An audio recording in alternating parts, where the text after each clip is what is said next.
Ever wondered how to hack a badge at Defcon? Let's spill the bytes. This year, Alt-Key cracked the code and hacked the Defcon badge, creating a slick NFC item duplication method. Meanwhile, Sledge, our favorite goon, shares his epic adventures, complete with a hammer and a chicken.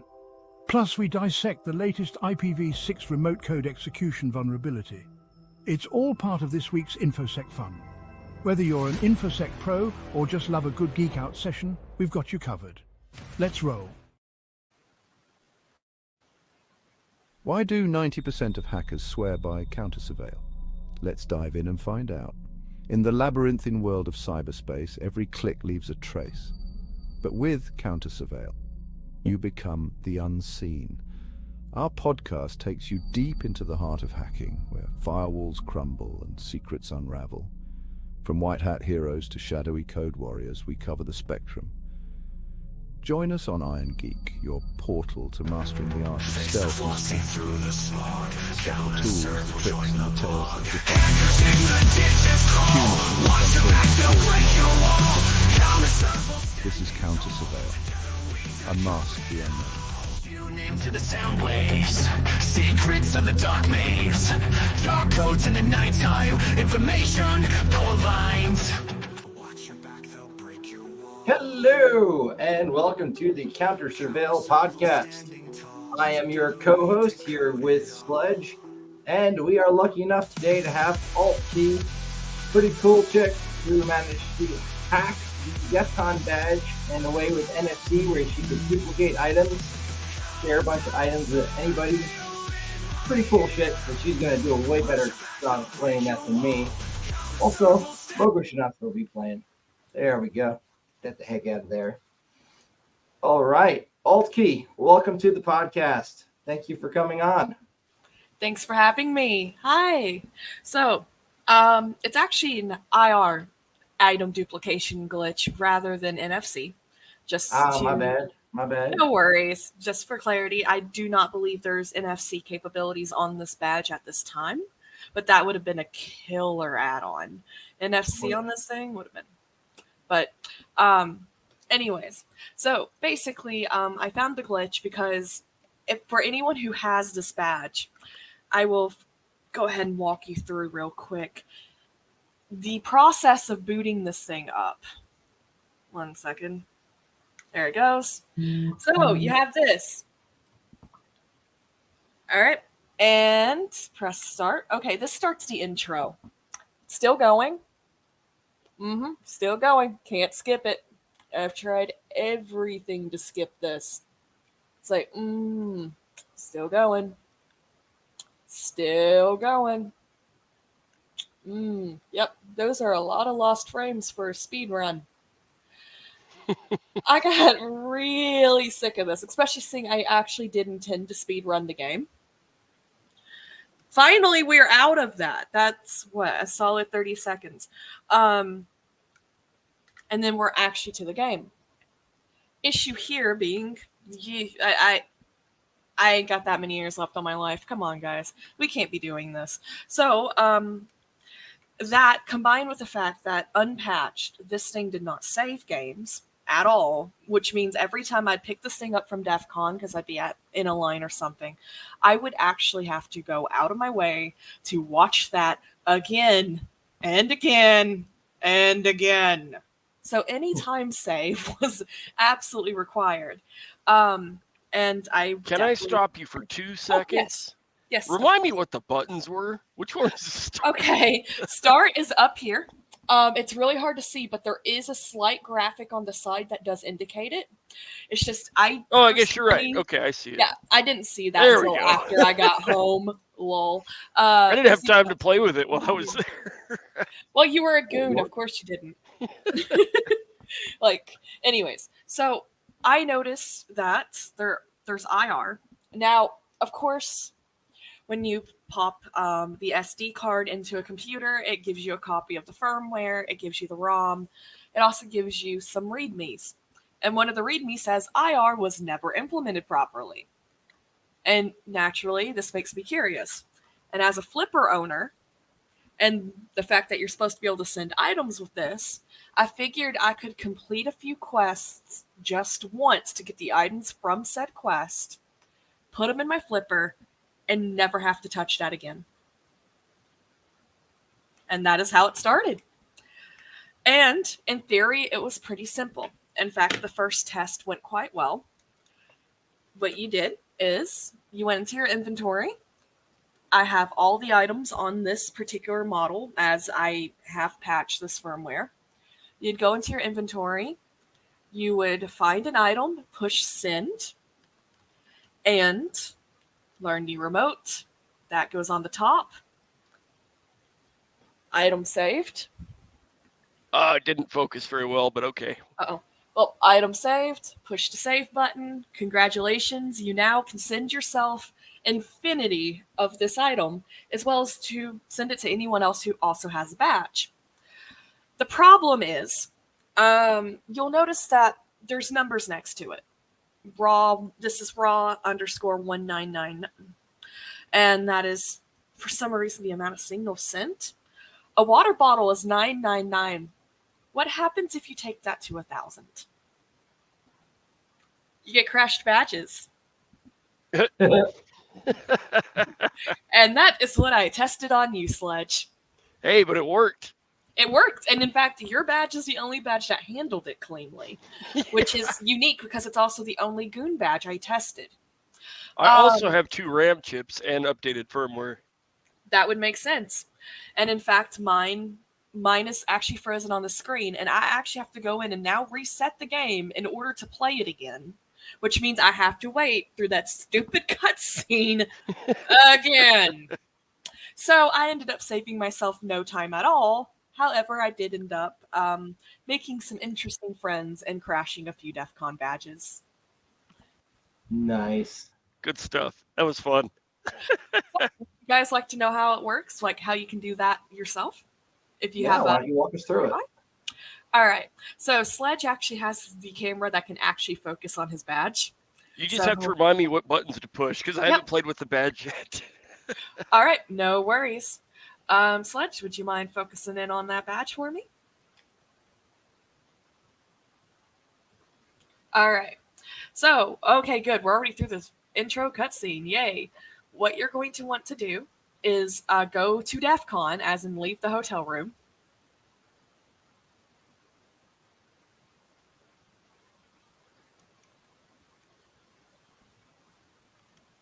What buttons do what?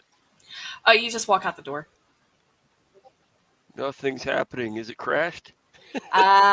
Push A few times to clear up the text box. A. That's start. That's select. Down. Right hand down. Well, one of them buttons will do it eventually. I think it's This locked up. Oh, no. All The right. demo gods. Well, demo gods have struck again, but that's okay, because I'll just have to hold my badge all the way out here. Good. Well, that works. So there is one item in this game that is the most consistent item, and you can get it upon loading into the game, basically, as long as you know where it's located. It begins kind of a pretty long fetch quest string. Yeah, that's odd. I think some of my buttons just don't work. Actually, 1 second. I've got this thing running on emulator. What am I doing? You can do it.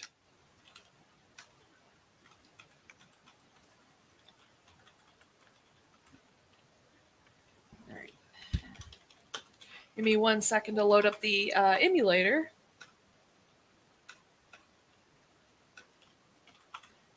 I'm on NixOS, so everything's a little bit weirder. I actually have to read through my NixOS config to remember which one I have. Mutable file system. Yeah, I mean, Nix is pretty cool. It's definitely something to cover another time. Same boy, right? There we go. So, you can actually probably see that on my screen without me even having to present.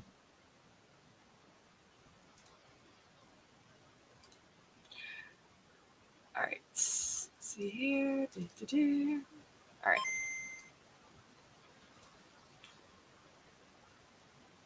y'all can see that.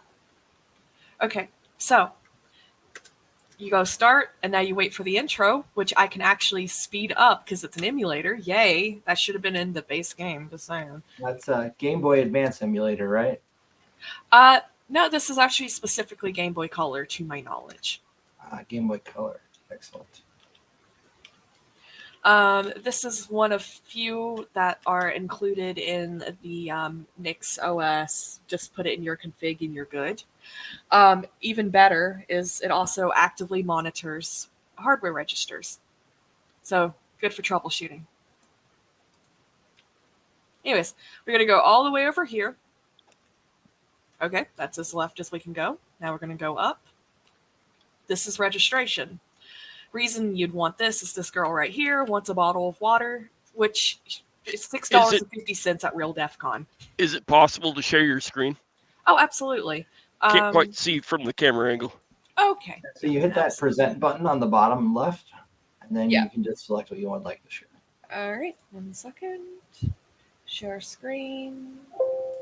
Share screen. All right. Yeah. All right.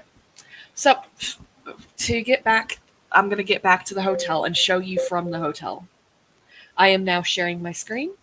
All right, just 1 second. I have a file upload going here, and I cannot interact with the screen until it's done in another 45 seconds. So No worries. Stall. Well, until then, I guess I could talk about some of the implications of this IR thing. So, I crashed a bunch of badges, which was pretty awesome, actually. I was just going up to random people. Hey, you want a drink in game? Yeah, sure. It's funny how people just blindly trust hackers at Defcon. So to make that work, they had to put it in receive mode, correct? Correct. They would have to, and I will show you receive mode on here. I can't actually receive an item because it will crash the emulator. As the emulator obviously does not have IR. Why would it? That would be kind of weird. But I'm happy to show you the menu options. Okay. It also meant I had to walk a lot of people through that menu a lot of times.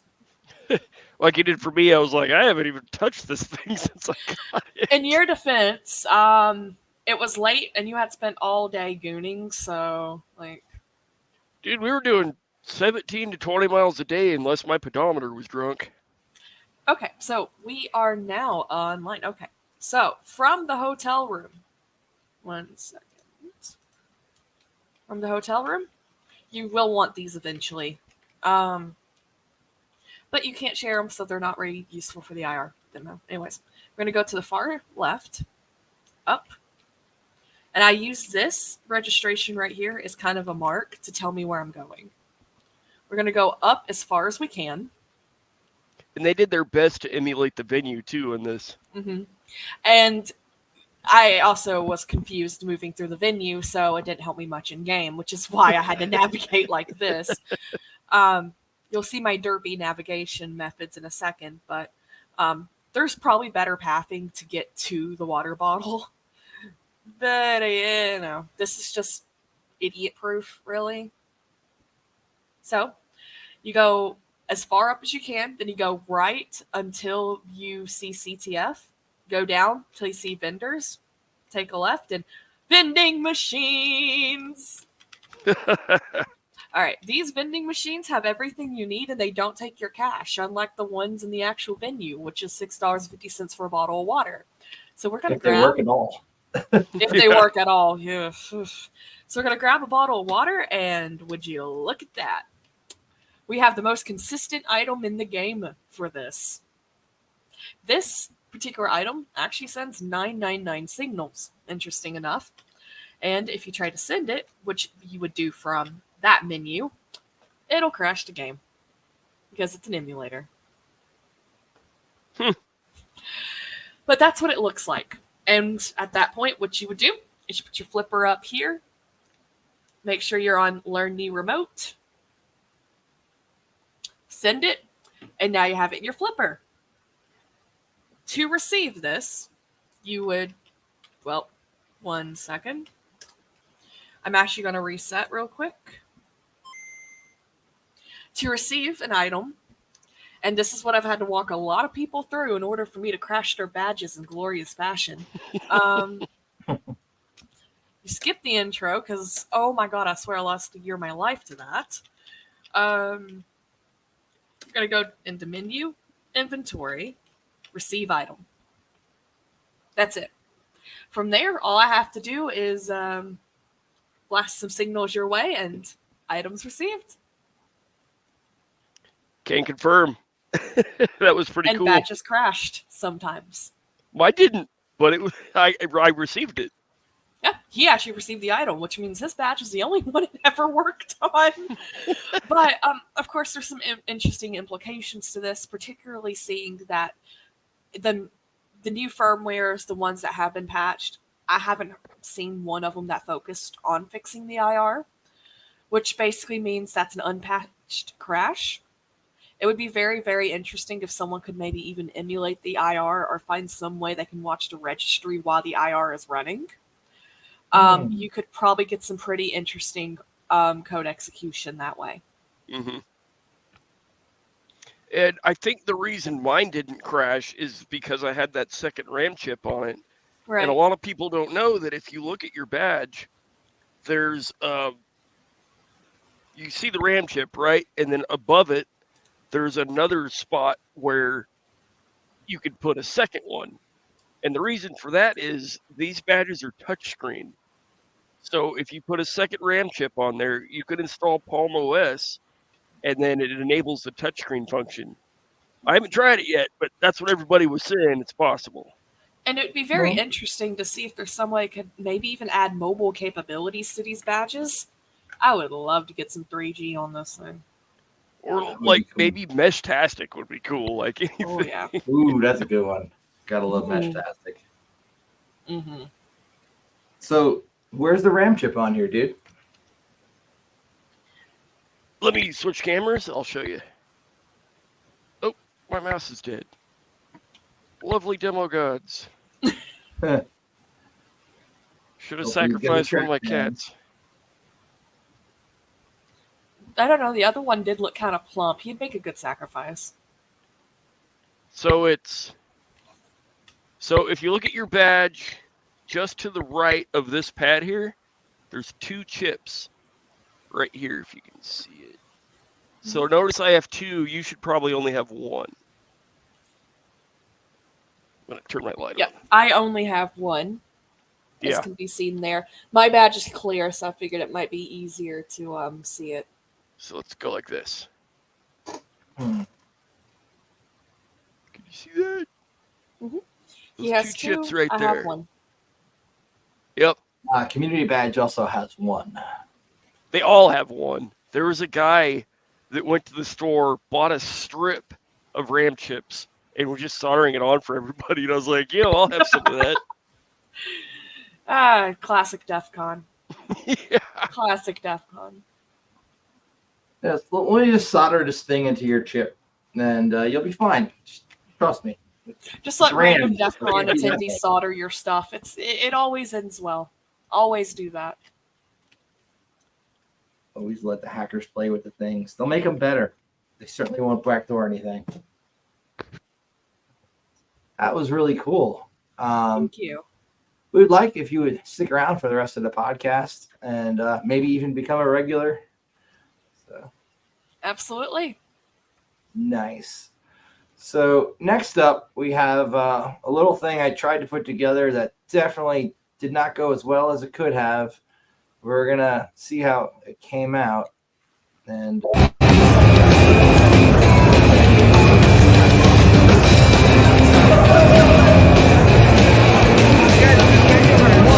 down the hallway, Defcon 90 days. Sledge with his hammer, rubber chicken play.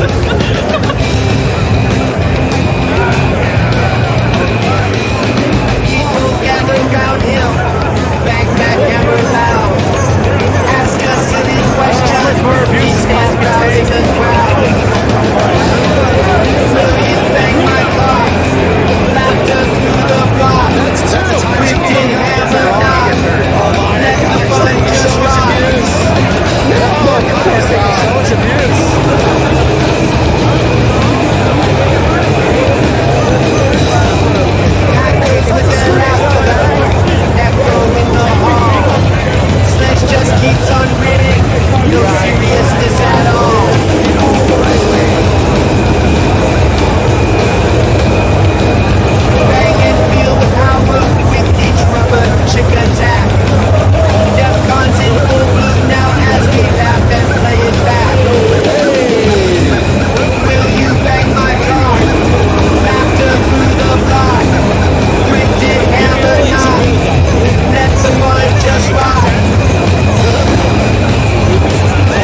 That one 20 minutes of disclaimer. video editing right before the freaking thing with its own AI song.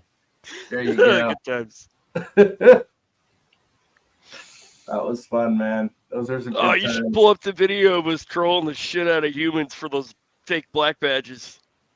Oh yeah, I gotta upload that first, so you gotta give me a little bit, but I'll grab it. We'll talk about that in a little bit. Stall for a sec. My dogs are freaking out. Well, you said you're gonna sacrifice a cat. That might be why. Might as well sacrifice a dog while I'm at it, right? So we are sledgeless. So let us continue on. So did you hear about this IPv6 vulnerability that came out this week? Remote code execution. I haven't. So this one seems to be in the TCP/IP-v6 stack, and the advice they gave everybody until they could patch was make sure any Windows system is not internet facing that's got IPv6 enabled. Looks pretty bad. Came out right after Defcon, so like most of the people who would be dealing with this are probably on their way home on a plane.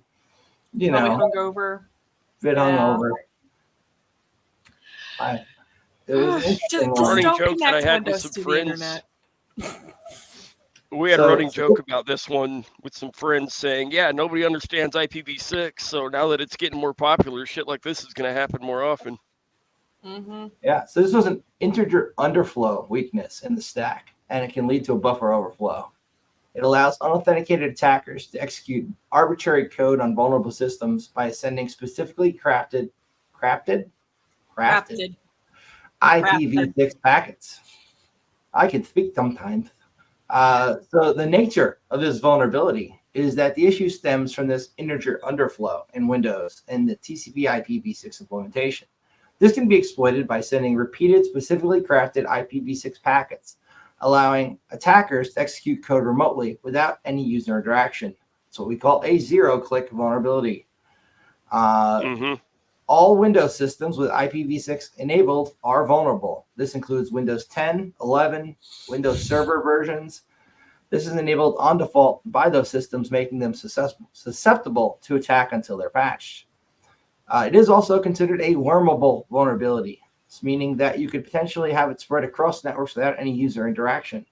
Microsoft has rated the exploitability as more likely, indicating there's a high risk of exploitation, and it's got a 9.8 on the CVSS scale. You'd think it would have a 10, but I guess they just don't give that 10 out too easily. It depends on, is there a POC available? That depends on who you talk to and who you know. It'd But probably be a 10 if anyone understood IPv6. there is a POC supposedly out, but I have not come across it just yet. Definitely not publicly out, but that's what very I'm saying. likely, Like, if it was public, that would be a 10. Oh yeah. So mitigations for this until you can patch, and this past Patch Tuesday did have the patch for this.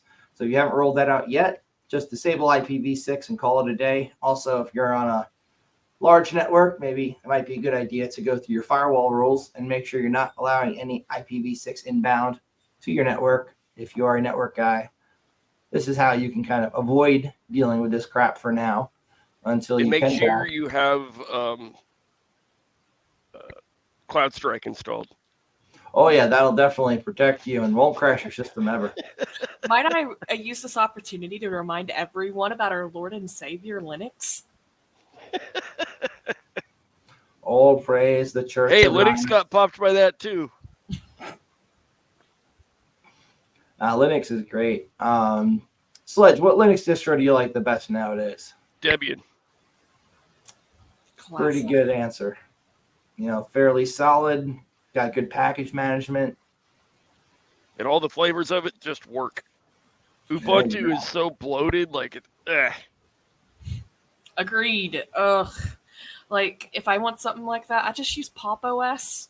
If I want Ubuntu at this point. It's like, I just need a simple web server. Come on. At that point, I'm using Debian. And, of course, I daily drive Nix. Happy to Nix. Yeah. You're the first person I heard who's daily driving Nix as their main OS. That's pretty cool. My dog is named Nix. Well, I really do enjoy Nix. I used to daily He's a drive cool the dog. Dora Silverblue, and Nix is way easier to manage. It's not one of those, oh yeah, I'm going to have to spin up a VM just to do my daily activities, which is something I was experiencing a lot with Silverblue. So you're running it on hardware? Yeah, hardware, yes. Man, you're brave soul. I haven't used a Windows system willingly in over 15 years, and I'm not about to start. You don't ever have to virtualize it for something for work or whatever?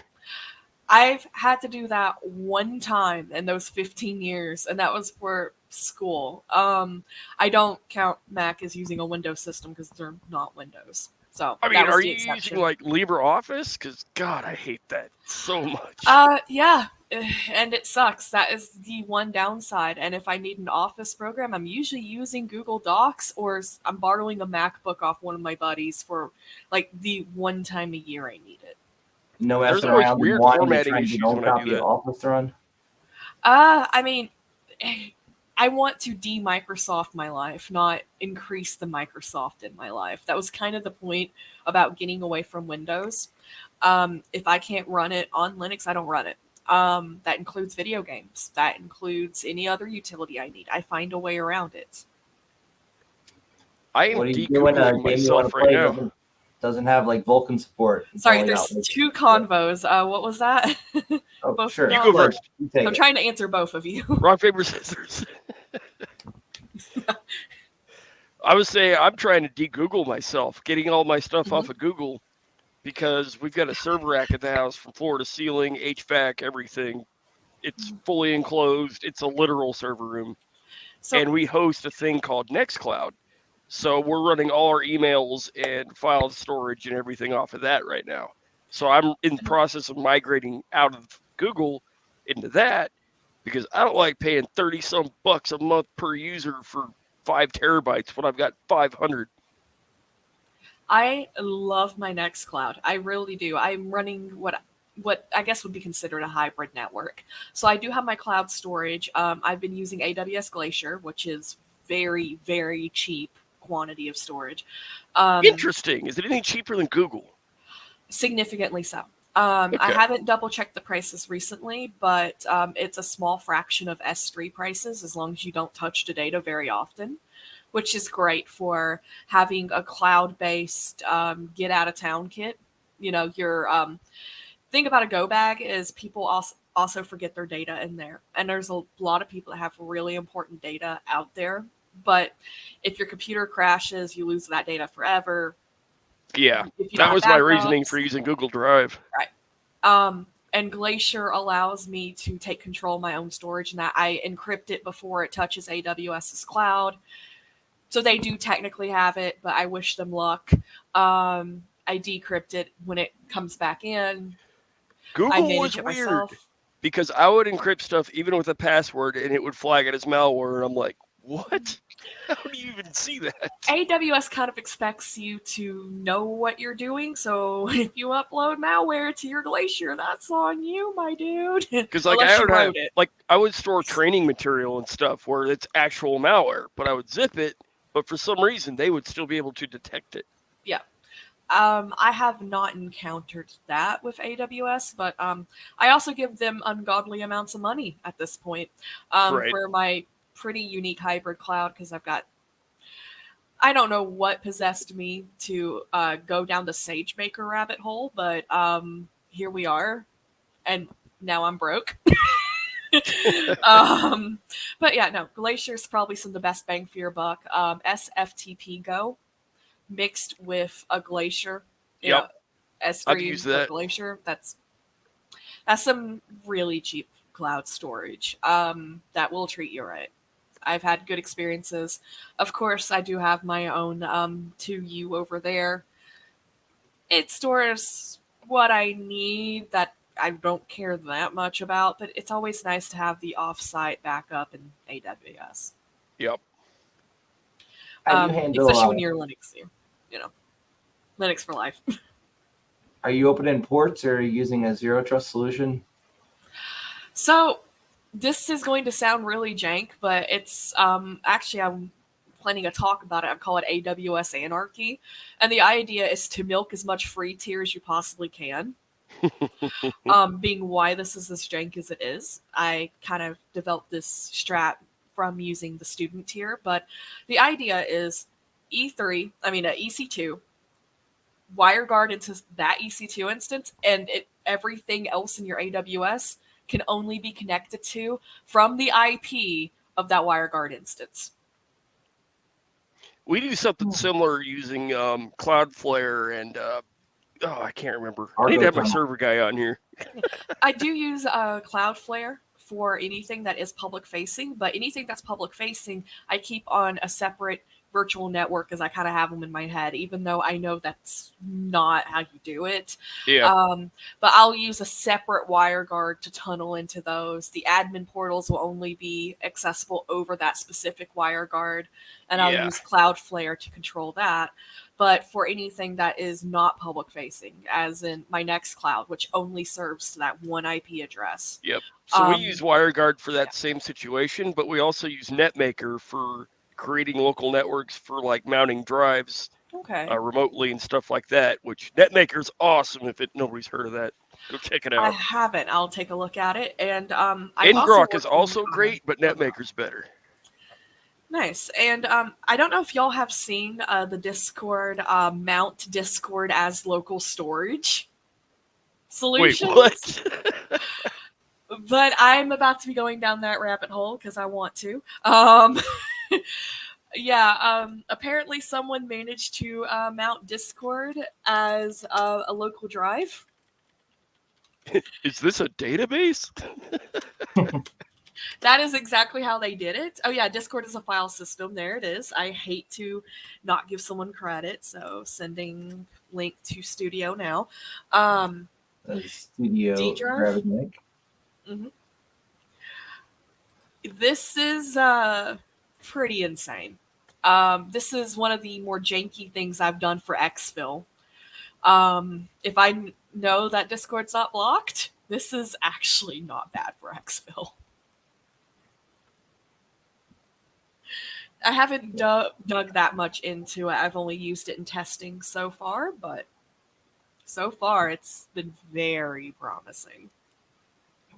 Yeah, I saw a botnet that ran completely on Discord, but this is so much better because now you have an entire local file system. That's pretty cool shit. Like, I have also seen a Discord botnet. In fact, I've made something similar. I literally have a Discord channel that I use just for my webhooks because I run a few hundred scrapers. And those scrapers hook back into my Discord to give me monitoring and everything for free that I'd normally have to pay bukus for. Yeah, webhooks are cool. I was playing around with one not long ago with a Word doc where I put a canary in it, and then they opened it up. They didn't get notified, but I got the external and internal IP of where they opened it. Unfortunately, it was Zscaler, so it didn't really help much. It was usually a good way to try and at least de-anonymize somebody when they open up a PDF, though, or a Word doc. Cool shit. When you say canary, are you talking about like back in the day where you could put like a single picture or a single pixel picture or something in an email, and when people open it, it would, pull down to load, and then you could see if that email was opened? Yeah, it's a similar process. There's a website you can go to, and you can just like take any Word doc, and then you upload it. It puts a canary in there, and then when somebody opens it, you specify the webhook where you want it to go.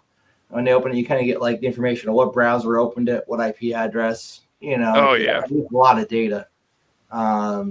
Sometimes it can be very useful if you're trying to determine the true source of where somebody's like opening a document. Maybe you're trying to de-anonymize a scammer or something, and they're like, send me your picture, but you send it to them in a Word doc with like your picture in it, and then when they open that, it's either in Nigeria or whatever. It's a lot less intrusive than actually putting malware in a Word doc, which you could do fairly easily with social engineering toolkit if you don't have the skills to do that. Yeah. And Beef does some cool stuff like that too. Yeah, browser exploitation framework's great. We had Charles Schreier do a live demo of that a while back when we were doing Iron Geek podcast, and he cool. showed how you could, if you got somebody to go to your page and you had injected Beef, the JavaScript code in there, you could then read their Gmail if they had that open in another tab. Yeah. I've used it in actual pen test reports before, and people are like, what the hell? Oh, man, that's awesome. Yeah, Beef is cool. Browser exploitation framework. A lot of these tools you can grab from the pen test framework also. That's one of my favorite repositories when I get a new Linux distro and I need to install my tools and I don't want to run Kali for obvious reasons. I use that and I pull down a bunch of my stuff very quickly. Just a bunch of Python scripts that are like geared towards pulling down pen test tools. So on the topic of tools, Jimmy 2 Times from Wisquas said he's good for next week. Oh, finally. Excellent. My demo has expired on that. I didn't even get to play with it. So. Oh, he sent me a bunch of others. I can give you more. Nice. Yeah. And then, well, I'll talk to you about that later. Anyways. Did any of you guys come home sick? Oh, I had a bit of the con crud. I couldn't swallow really well for a few days, but it got better. This was the first year I came home with a fever. Usually it's just a bad cold, but this time it was a fever and a cold. Was it? This is the first year I'm not sick. Nice. We didn't die, but I'm feeling okay now, but I still got a cough. And then the athlete's foot, that was fun. Don't buy new shoes the day before you're walking them. Definitely bring broken-in shoes to Defcon, especially if you're gooning. My gosh, you're walking like 17 miles a day back and forth. Yep. It's better now. That new video was pretty cool. What'd you guys think of it? Mostly positive. I did sneak in a day early and scoped it out and determined that the food was normally $7 a meal, so I'm a little salty about that. But well, you can even get a drink with a single $5 Goon coin. Oh, go ahead there. I was just saying the food could have used some salt too. That restaurant food at the venue sucked. Like, if they're going to make us pay that much, at least make it good. They could put some butter in there. Like, I'm from the deep south. We don't eat that. No. All right. That kind of food is health food. It kills your soul, but it keeps your body alive. I prefer the opposite. Yep. It's like, I swear to God, they cooked it in the morning and let it sit under that heat lamp all day until you order it. That food is about as dry as some of my jokes. Hey. No, but nah. Seriously though, like, and then you had to walk forever. I ended up walking to the Denny's at least once a day. That Denny's kept us alive. Did you try that bagel place across the street? They always closed before I cared to get food because I don't normally eat breakfast. They have everything. It's just I call it the bagel place because that's the biggest word on the sign with all the other words. I never found it open, like, even once. Oh, another funny story. So at Rio, so when you're a goon, right, you get these little shield badges things. I see where this is going. So normally I wear this with all my other Defcon badges, right? But I went to that. Your poor Mike, dude.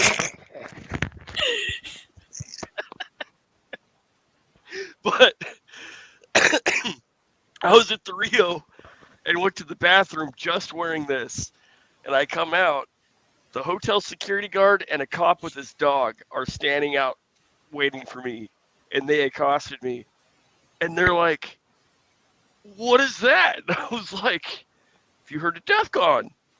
They say, "Yeah." And I'm like, "Okay, I work for them." They're like, "Okay." And then I said, "You guys remember the bomb threats last year?" And they were like, "Yeah." And I was like, "Yeah, I'm one of the guys that helped evacuate everybody before your asses even got there." And the cop laughed his ass off and pointed at me the direction I was trying to go. Nice. That story changes just a little every time I hear it, but it's still pretty close to the original. Whatever. I blame the alcohol. You can't blame the alcohol. All right, let's go with Troll 1 that you just sent me. Hopefully, there's nothing in this that we can't play. Uh-oh. On the shores of insanity. Oh, it's sideways. Oh, no. Oh, no. Yeah, this is the sideways one, but it's still good. The flight of the lemmings. Oh, I already messed it up. Start over. Okay.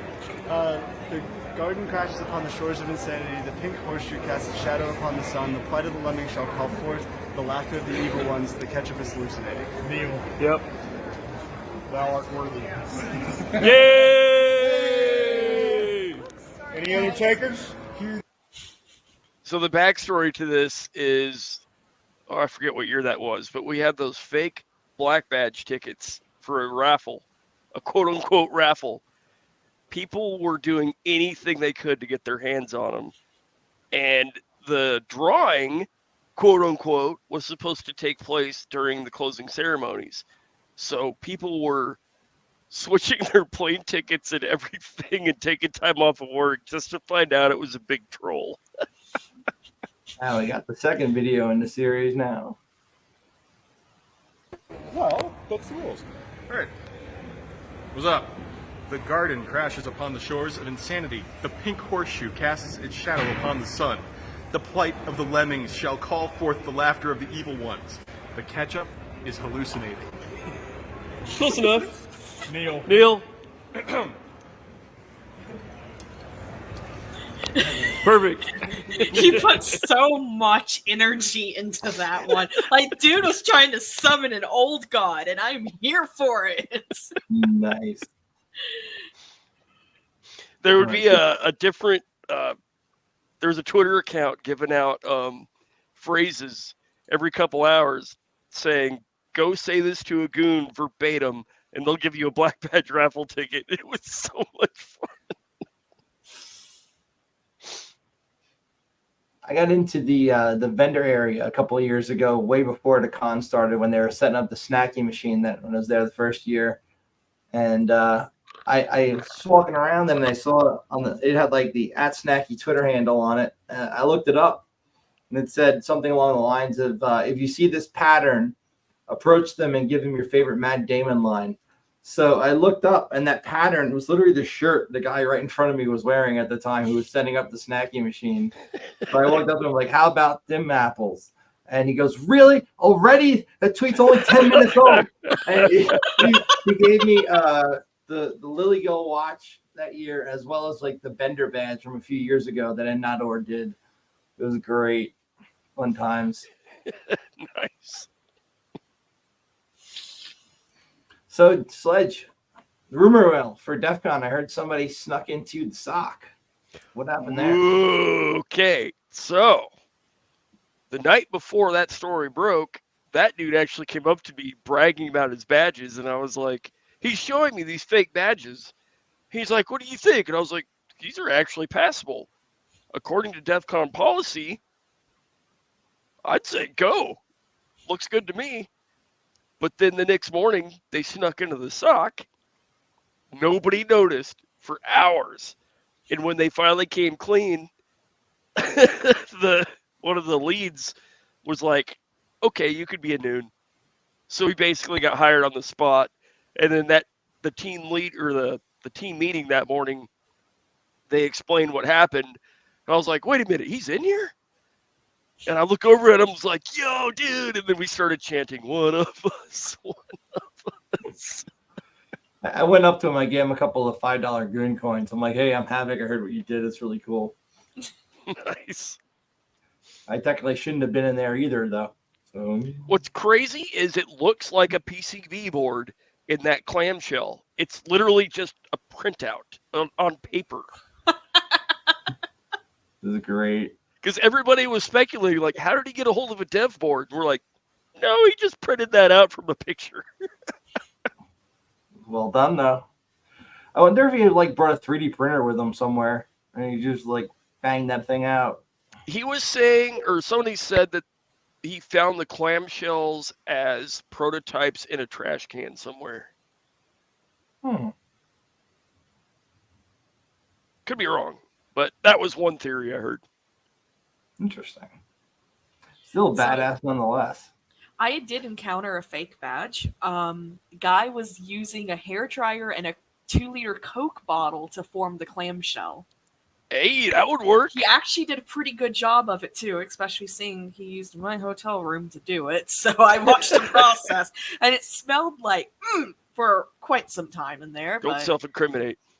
You know, hey, you said if it passes, it's all good. And the thing is, he did end up actually getting a real badge on like day 3. It's just his buddies, oh yeah, you'll have a badge, and then they immediately flaked on him. I had a FedEx uniform and a Coca-Cola shirt, right? And my goal was I was going to try to see my way into Black Hat because a buddy was giving a workshop, one of those 4-day expensive-ass workshops. And the idea was sneak my way in there and just stand there with a shit-eating grin on my face and flip him off and see if you get a laugh out of it. But I couldn't find time to get my way over there. Nice. Dude, I actually bought the shirt for Black Hat. Somebody sent me some of the info ahead of time, and I was going to put the decals on it and look like a volley over there, but I never got around to doing it this year. I was just too busy. Yeah, for being one venue, we were pretty damn busy this year. Yeah. I guess the only downside to that venue is it's quite a ways from the strip and everything and the else. Food court. Yeah, it's a food court. Downside. Yeah, the food court's just... That's a big downside. And there's no food nearby it either, so you end up getting creative. Calling that food is a stretch. I walked across the street to that something blue, Fountain Blue or whatever. Mm-hmm. That place was pretty good. And half the price. Mm-hmm. Despite the fact it looks like something out of Fallout New Vegas. Yeah. I love that game too. It is one of my favorites. The airport is Camp McCarran, and no one can tell me any different. I actually Ubered to Camp McCarran. I accidentally said it because I'm hungover at this point, and I'm, taking the Uber to the airport. And the Uber just turns around and goes, "I got you." And I'm like, "Thanks, dude." He's like, "Great game, by the way." I'm like, "Yeah, I know." Even when I lived in Vegas for like the 2 years, if you said Camp McCarran, everyone knew what you were talking about. Mm-hmm. Like, that was just the airport. Did you guys use the shuttle to and from the convention center? I had to every day. I drove. I taxied. I taxied. I was in between jobs, so I was broke. I had to use the shuttle, but I have a job, so I was in between jobs, but I'll put it this way. I had a few people who owed me some money, so I collected and then did what I had. Yeah, I had a lot of friends help me out, and if it wasn't for them, I wasn't even planning on going this year. Yeah, I didn't think I'd be able to make it either, but I had great friends help me out because being in between jobs, especially if the market right now is pretty rough. We've had a whole podcast episode about that. Got to keep the faith. Got to abuse ChatGPT to keep your LinkedIn current. I mean, nothing. Definitely didn't say the last one. But like multiple LinkedIns with slightly different profiles for different demographic jobs. And there's a lot of cool tricks out there. Hopefully some of them even work. But I still am employed with my current employer for a little over 2 years, but I've been looking for something since about a year ago. No luck. So just kind of making it work. What was weird for me is I started my new job as pen test manager the day I got home from Defcon, and I'm like, oh, I'm tired. Yeah, that I'm pretty sure that is inhumane. That's like a crime against hacker kind. Do we want to? There's a lot of chats going on here. Oh, sure. Yeah, we should definitely check out the comments section. There we go. Was it Entropic who dumped the dev boards? Just I like this headcanon.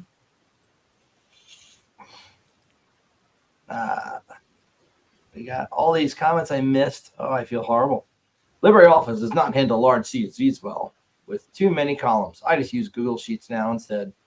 Wise. I've had to completely break formatting in Word docs, and then when you resave it doesn't look like anything except gobbledygook. When you export stuff from Google, it doesn't play well with Word. That's the only problem. Nothing plays well with Word. Word sucks. Is its own thing. Word doesn't even play well with Word half the time. That's right. Nick Fury. I need to see a picture of you. I don't remember. But I'm terrible with names. Good to see you too, I guess. Is that the Hacker Jeopardy in the background? It looks like it is. No! Go up top. Wait, no, I think I know him. I think he was on one of my Goon Squads a few years back. Yeah, it's that guy. Nice. Yes, you are correct. Yeah, 23. Jesus fuck, we're getting old. Dude, the first day over at HDA, Hackers with Disabilities, was a shit show. We had the Rio. It was the day before, like the setup day. Dropped off a bunch of people with wheelchairs and scooters, and then couldn't pick them up again, and just left them there. And we had to find out ways to get them home. Well, not go home, but like back to their hotel and make sure they'd also be able to get there again the next day. It was a shit show. They kept like unloading buses, transferring buses, moving people around, trying to figure that out. They just were not prepared. No, they were not. And Delchai nearly freaking killed himself getting back and forth from the place. Got freaking heat stroke, wheeling down the avenue in his wheelchair after the bus wouldn't take him the rest of the way because of the construction. That really sucked. Really worried about that dude. But and next year is going to be better, I think, now that we've got the logistics worked out. And now the venue actually knows what they're dealing with, because that was one thing I noticed from the day I snuck in early versus, going into Defcon. Talking to the security beforehand, they're like, yeah, it'll be fun. We got this. Day one, oh my God, we don't have this. Like, it was me going into finals. A lot less drama too with like at Caesars and MGM, all those guys, because we left a bad taste in their mouth. So there was a lot of drama going on there. Yeah, it's a shame I never got that sticker run done, because my stickers said DEFCON 31 was the bomb. Oops, our bad.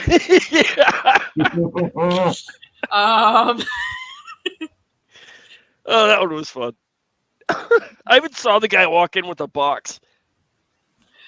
Best part was that was also my birthday. My birthday was the bomb at Caesar's Forum. Yeah, there you go. Yeah, I'm never forgetting that one.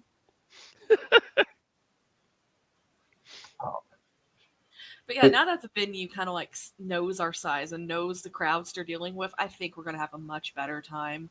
I think a lot of that was just DEFCON is a very strange conference. You can't handle DEFCON like other conferences, and the venue is probably like, oh yeah, we've done this 1 billion times, without really realizing how special DEFCON is.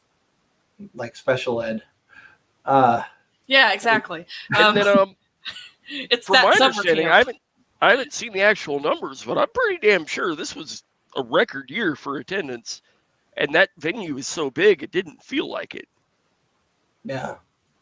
It was a decent sized venue for sure. And that was just the halls are so wide that crowd control becomes easy, and humans are just smart enough to understand what needs to happen. So it's like, oh, I only lost my voice on the last day, not the first day. So Robert Rittenhouse says, I wanted to go to DEFCON 8 as a sophomore in high school. Still haven't made it yet. Soon. Robert, hope you do get to come out, man. That'd be awesome. Find me. I'm the guy with the hammer. And totally do not listen to the advice about the fake badges. Just buy a real one, dude. You'll save yourself money, I promise. Don't ask me how I know. Also, having a real one on your wall, like up here, it's always cool to have. I have one way back there.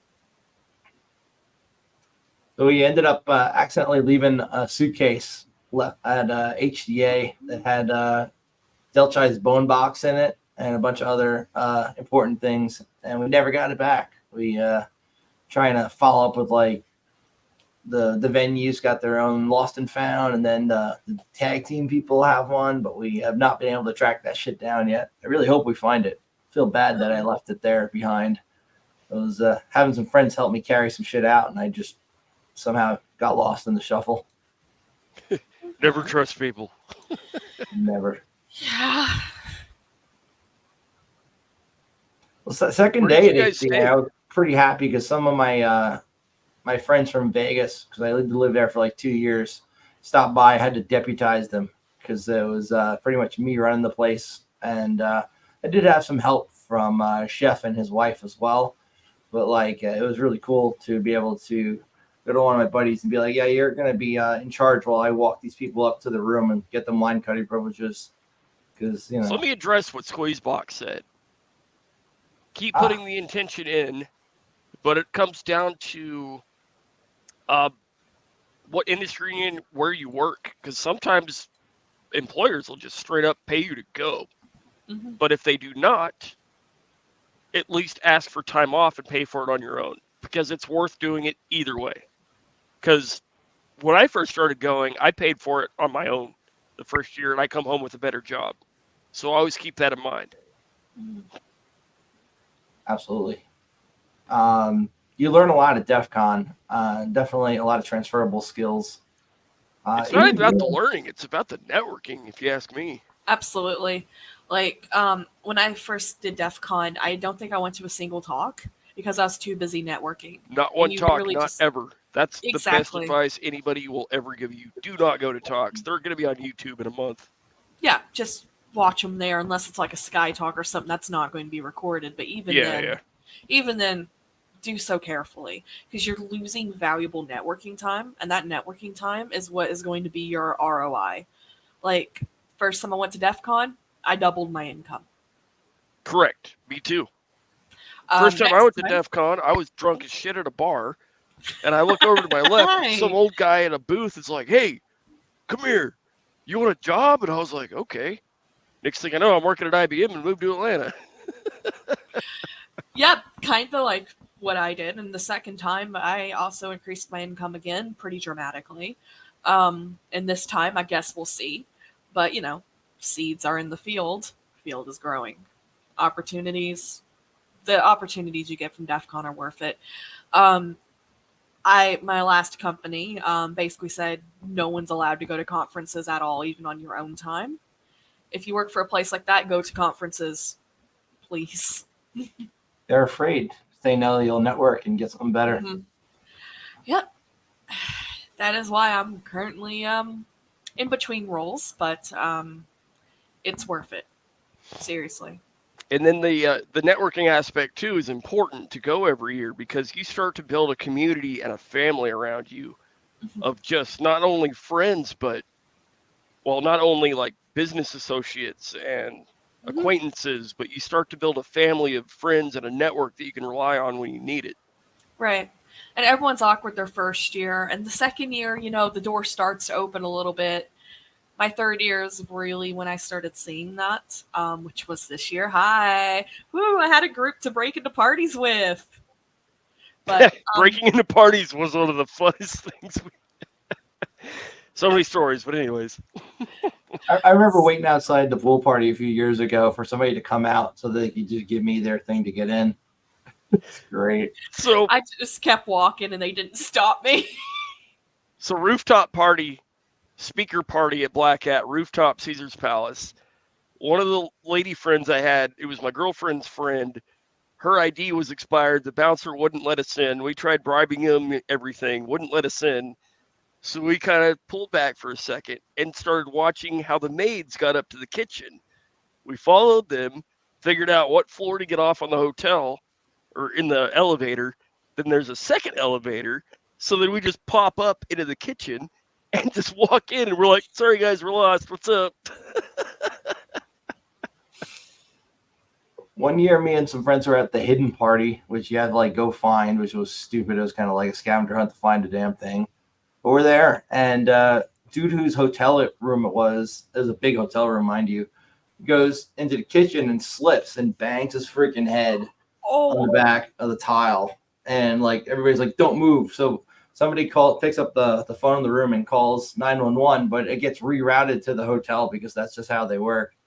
And they come up with a house doctor and like 4 security guards. And as soon as I saw that happening, I'm like, hey, everybody, they're coming up with like, they're going to clear us out. Make sure you get your shit and get out quickly. And like, you never seen a bunch of hackers scatter so quickly when they heard the hotel. Cockroaches, go! It went from like 2 guys stayed behind and were like putting garbage in bags to try and not let the guy get in as much trouble because it was a mess. And then dude's like just laying there. He's like not moving. And then finally the doctor comes and they talk to him. And I stayed because I'm a sucker.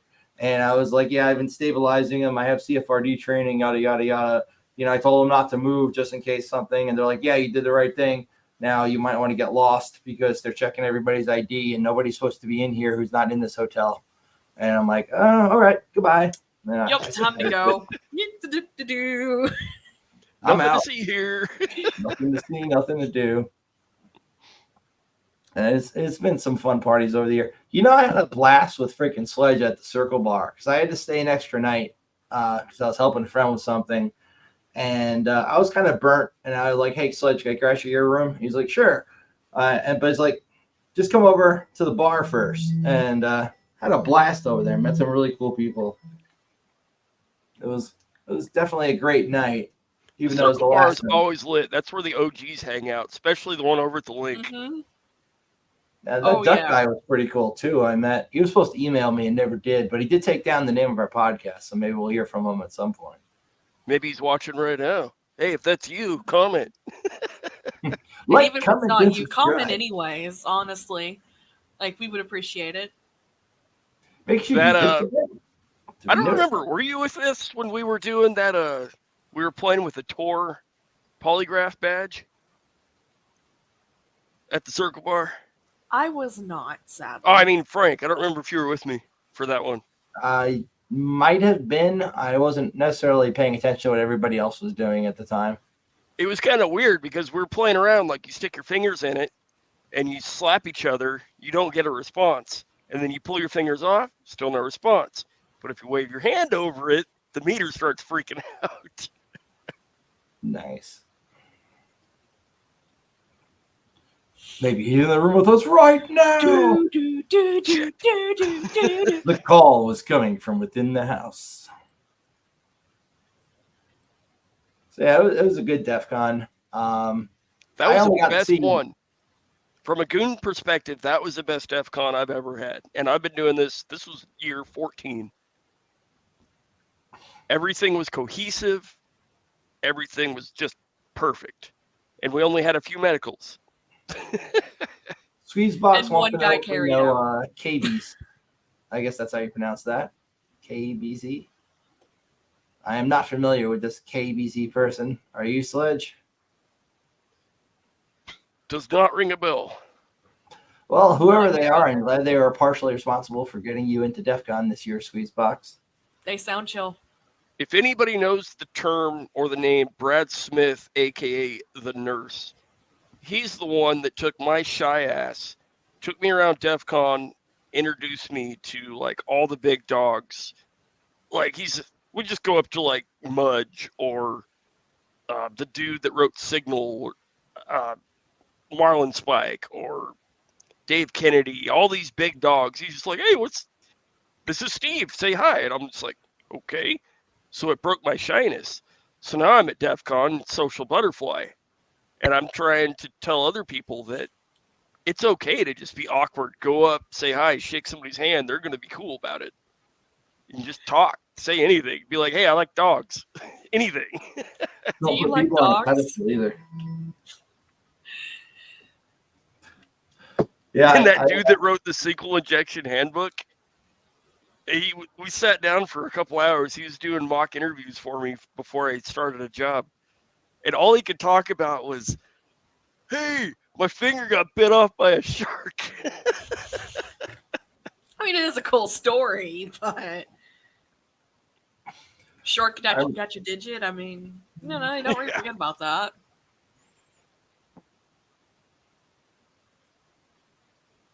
Absolutely, squeeze box. Yeah. So I remember a few years ago, I was working SummerCon in New York, and I was checking the list and making sure everybody who's coming in is on the list because they didn't have QR codes yet. It was just like a CSV file, and you'd go through and make sure when somebody comes in that their name's on the list, and you give them the bracelet kind of thing. And the guy comes in, and his name's on the list, and I'm like, I'm sorry, dude, your name's on the list. Who are you? And he goes, my name's Peter. I go, okay, Peter who? Zapco. And my friend was like, dude, you know who that is, right? And I'm like, do you have another name? He goes, look on the list for Mudge. And I'm like, oh, there you are. Okay. Sorry, my friend. By the way, I was expecting him to have like the long hair like you see in the photo, but nope, short crew cut at the time. Totally didn't look like what I expected. Nice guy though. And we're talking about Raphael, right? No, we're talking about the OG Mudge, not Raphael Mudge. Okay, I see. Guy.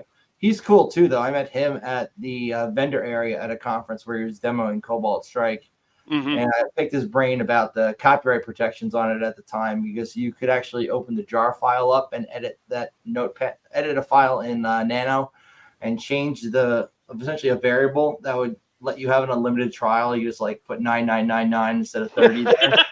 And I'm like, did you know that? Like, of course I left it like that. So the people who need to use it can use it. And, but going forward, I'm going to lock that down a lot more. And some bad guys are using it, and I don't want them to be able to get away with it as easy. So they at least have to pay for the crime. That's RS Mudge. We're talking about OG Mudge, the guy whose last name is Zapco, not last name actually being Mudge.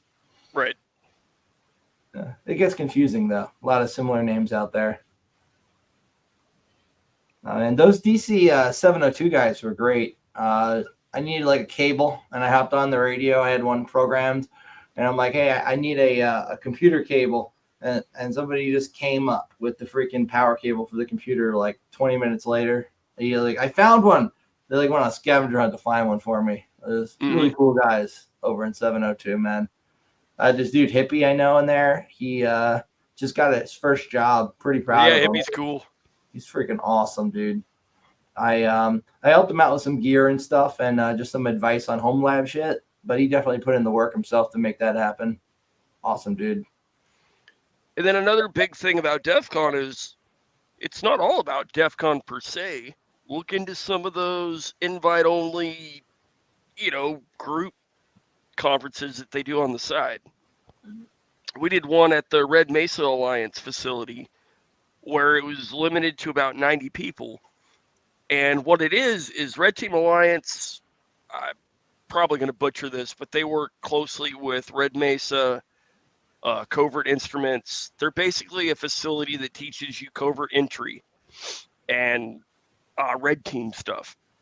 So what they had set up was a reverse escape room kind of thing where you'd have to you'd bring your own tools, go up to a certain area of the challenge. One of them was like, oh, decode this lock. Here's a key cutter. Cut your own key. Now open this lock. And then go use an under the door tool, get through here, go live splice this cable and move this server rack to the other side of the room. It was a lot of fun. And then there's other private conferences where I can't say the name of it because we go by Chatham rules. So no phones, don't talk about it, that kind of thing, where it's usually talks that either get either practice for DEFCON or too sensitive for public consumption, stuff like that. So look for things like that. Everybody's doing it. Yeah, Chris Nickerson invited me to one of those a few years ago. It was really neat. It was some real superstars up there. It was Relic was there, Condor, a couple other. Damn, I haven't seen Relic in a minute. I didn't see him at DEFCON at all this year, but I saw him there last year. I don't know what he was. Probably they just did Black Hat this year, maybe. Who knows? He's freaking awesome, OG. I digress. So, what else would you guys like to cover this week? Anything else? I'm trying to think if there's anything else, but if we're on par for our goal to keeping it near an hour and a half, is there anything else? I don't know, but your whole desk just shook. Is that your knee there? No, my dogs are freaking out. They broke through the dog door again. I want to see dogs. Yeah. They were on camera for a minute there. For like Hey. a second. Come on. Show Boys. us the puppies. So, Animal tax. The viewers love dogs. Like Boys, the internet was made for pets.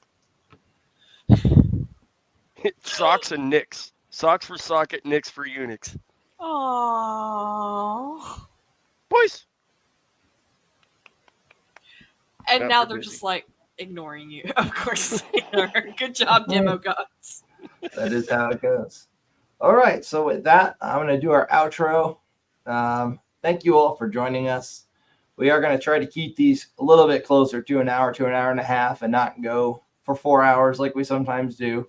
Our first one was almost 5 hours. Yeah, we also shot the shit and we hadn't talked in a bit, so it works.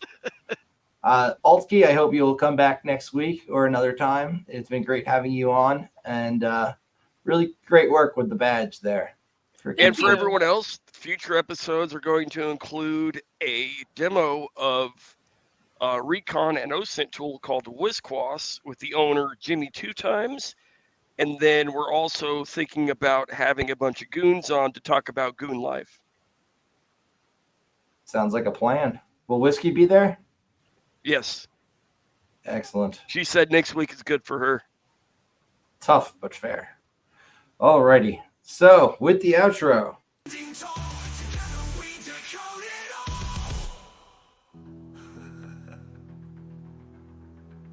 That didn't work. That did not work. I don't know what the heck. You. Try that again. Take 2.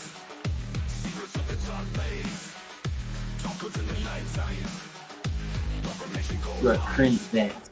We free in the spotlight, shining through the late night. Smart contracts are lying, auditing they're defying. Counter surveilling my ear. Security we engineer. Learn the truth, don't disappear. It's so cool what you can do with that AI for the music. Crypto dreams and data streams. Listen close, it's closer than it seems. Fix the flaws, see through the smog. Counter server, join the blog. Oh, information overflow. What we reap is what we sow. In this world and this flow. Facts we need to try know. It's over. Go home. Counter server,